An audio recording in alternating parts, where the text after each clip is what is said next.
They do eye service a lot.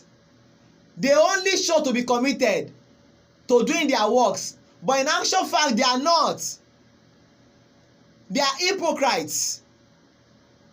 And when you look at all these things, school owners who are having good intentions, who are having good mindsets, would not really be fine. They will be so anxious and be worried that why is this happening? Despite my efforts, despite everything I'm doing to make things work, this set of people are still undermining my efforts. You know, this is one key area that we need to put a searchlight on, with a view of correcting such ills and abnormalities within the school system. Okay, what about inconsistent fee payment? I've talked partly on that the other time, that parents who are having challenges as a result of the economic issues we have in the country presently, some of them cannot pay consistently again. I used to know of a school, I don't know whether that school is still doing it, but I think some schools are still doing it today, that they would open a book for parents who do not really have much, and they open such book to write how the parents are paying their children's school fees bit by bit. They keep such records, you know, for parents who cannot really afford to pay once. You know, we have some parents who are low income earners, who are traders and what have you. They may not be able to pay once, and because of that, a reasonable school, I'm not saying any school that is not doing that is not reasonable, I'm not saying that, it is relative. Some schools will feel that we cannot really do that because we have a lot before us, so doing that would be very abnormal or uneasy for them. So I'm not really opposing not doing that, but as a matter of fact, some schools will feel that is the only way they can keep fit and keep afloat.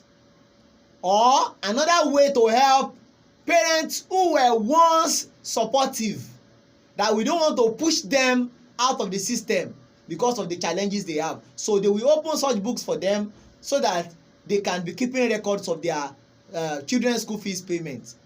You understand? Some schools are doing it. I commend them for this. It is not easy. It is not easy.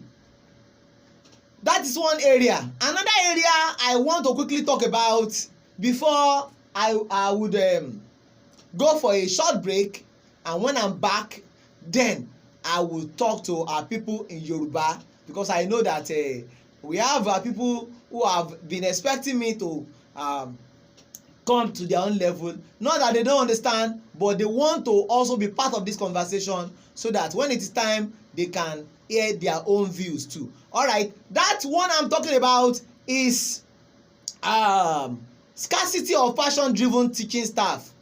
Yes, we have only selected few passion-driven teaching staff these days. We don't have much of them. How many teachers are really passionate about teaching profession? I said it the other time that if things are to be going the way they should in Nigeria, I believe very strongly we would only have few people in teaching profession. Only few of them. And there are several reasons for all this. Apart from the poor salaries that they receive, some people don't feel comfortable teaching. They will say, I don't like teaching.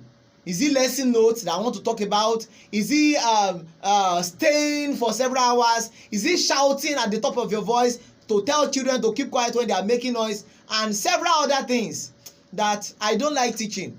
Several people say that. I've heard that severally. So we have only few people who are passion driven for the teaching profession.